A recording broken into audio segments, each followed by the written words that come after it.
Hello, More here, and today I'm going to do a champion guidance spotlight on Jizoh. He's a Lizard Man Epic Spirit Affinity champion. He is actually one of the free-to-play champions, and I want to show you what he can do.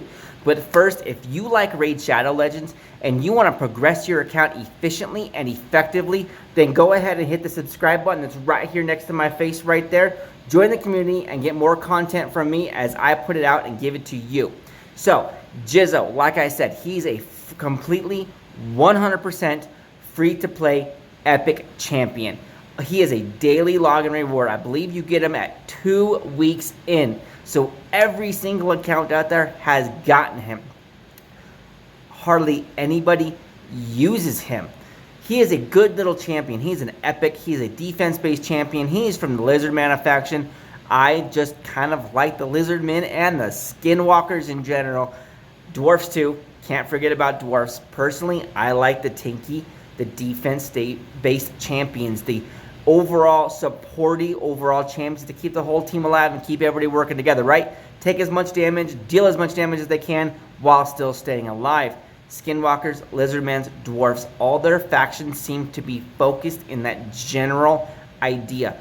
Jizoh is no exception. Like I said, he's a defense-based champion. He's got a 2-hit A1, which he just did right there. That was Jaw Ring for the kill. But let's get into Jizoh's kit and see just what he's got to bring to the table for everybody to see. Come here.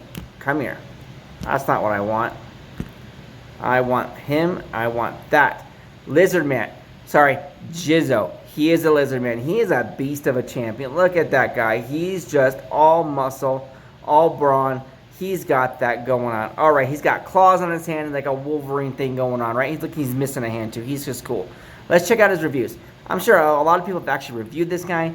Jizoh, look at this. He's got 4s across the board except for a couple locations. Spirit Keep. He doesn't do anything against that heal reduction. That's the healing for the heal reduction against that Spirit Keep. That's why he doesn't rank very high. He ranks pretty high just everybody across the board, right? He is actually a really versatile champion. Let's look into his kit real quick. His A1, is it attacks one enemy 2 times. You can see I've actually booked this guy out completely. He's kind of a niche character in a way. I've actually got some other better epics going on for me in some other parts, so I don't use him hardly at all right now, but I'm going to show you some gameplay in him for the Arcane Keep so you can see what he can actually do on his own. Or not his own, but bring to the table as well for the team. But his A1 attacks 1 enemy 2 times, right? 1 enemy 2 times. That's better than 1 enemy 1 time, right? His A2. I love his A2. Places a shield buff for 3 turns and a counterattack buff for 2 turns on 1 ally. Grants an extra turn. The value of the shield is proportional to this champion's defense. Kind of sounds just like the Valkyrie skill, right? Valkyrie's got her skill. It's an AoE shield and AoE counterattack on the entire team. It's based and proportional to her defense. Jizoh has the exact same thing. Plus, I booked it out for an extra 20% to the actual shield itself. His shield is a pretty large shield. His defense has room to grow. His A3 attacks 1 enemy, has an 80% booked up to 100% chance of placing a provoke debuff for 2 turns. Places a 15% heal buff on this champion for 2 turns as well. So he's got an automatic guaranteed 30% healing on himself.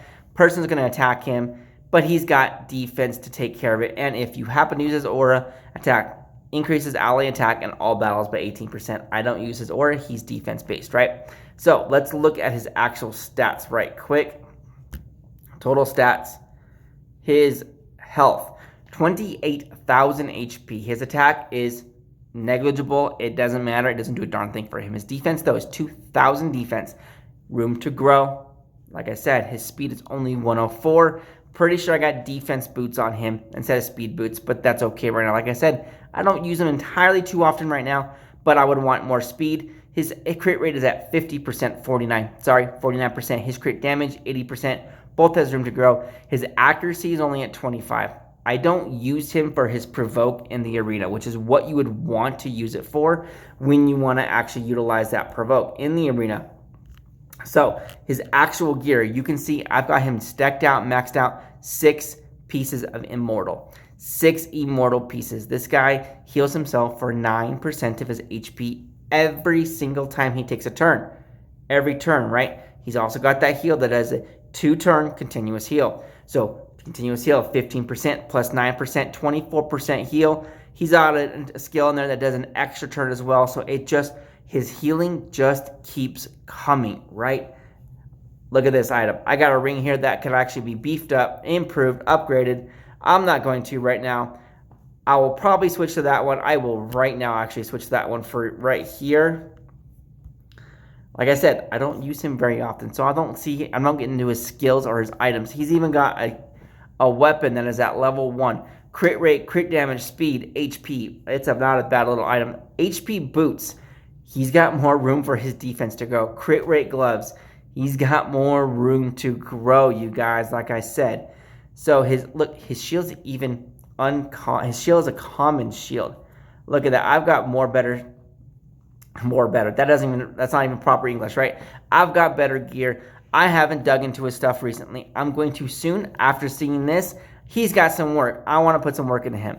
So his masteries, look at that. There ain't nothing for him, right? Nothing for it all. What I'm going to end up doing when I do have the chance to build him out, I'm not going to go down the attack tree. I'm going to go down to the defense and the support tree right here. Max out his shield that he can possibly do. Max out some accuracy if I can so he can land that provoke a little bit better. Make it last a little bit longer as well. And if I can get managed to do both sides of the support, give him the extra speed if he's the last one standing. He's a defense-based champ. He just might be the last one standing. And also defense, I want to go down the defense side. Increase how much he actually can receive from healing effects to maximize all that healing he's got doing himself. I also want to do damage mitigation as much as I can with the chance for a counterattack at the bottom. This guy multiplies up. He's got decent multipliers. He can do some damage. I've had him in an old account. I had him soloing the last 2 rounds of Minnow 15 by himself at level 60. This guy's a beast. He can hold his own. Let's get into that Arcane Keep and show you just what this guy does. You can see him in some action. My team knocks out this fairly fast. That's the team I got. Queen Eva, Jizoh, Jarang, Mystican, and Apothecary. I got 250s, 360s. It's not the best all-star team in the world, right? But it's a team that'll get the job done. It's also a team that'll let you see, look at that extra hit turn, shield, and a counterattack on Apothecary. I've never really figured out his AI for who he puts that shield and counterattack on. I'm pretty sure he puts it on the highest or most powerful champion in the team. If he's level 50, it's going to go on a level 60 if there's a level 60 there. Now, which one he goes on, I really am not entirely too sure because I would have thought he would have put it on Queen Eva, to be honest, or maybe Jarang, not Apothecary. I don't mind. Apothecary needs to stay alive. He is the backbone of any team out there. Apothecary is gold star, top tier, god tier, rare. He's just the best out there when it comes down to it. If you haven't seen a video on him, go ahead, check out the one I've done for him. He is an amazing little rare. He's a support champion. He is fast. He's got 3-hit A1. He's just awesome. Awesome. He's Apothecary. Enough said. Jizoh. He's got the continuous heal on himself. So he did his 1-hit provoke attack, right? He just healed himself with a continuous heal and his immortal. It's going to happen again when he comes back around. Watch this. Ready? 2 heals. 7,000 HP back. Just like that. Remember, he's got what? Was it almost 30,000 HP? He's healing himself pretty nice. Pretty easy. He does damage mitigation. He doesn't take a whole lot of damage when it comes in. Watch this. When the boss hits his AoE, granted he's got attack down. Wait for it again. There's some more. Wait for it. Boom. He took 1,100 damage. 1,100 damage. If that attack down wasn't up there, then he would have taken 2,200 damage with a crit in there, maybe 5,000. But he's healing himself for 4,000 to 7,000 per turn. He can just keep himself alive. Look at this. This is level 15 also, everybody. Level 15 Arcane Keep. So, Jizoh, he's a cool little character. He's a nice lizard man. He's a defense-based champion. They are the best champions in this game. You stack the defense, you stack your damage. You stack your defense, you reduce your damage. It's just a win-win for you. So if you haven't had him, or if you haven't looked at him in a while, do it again.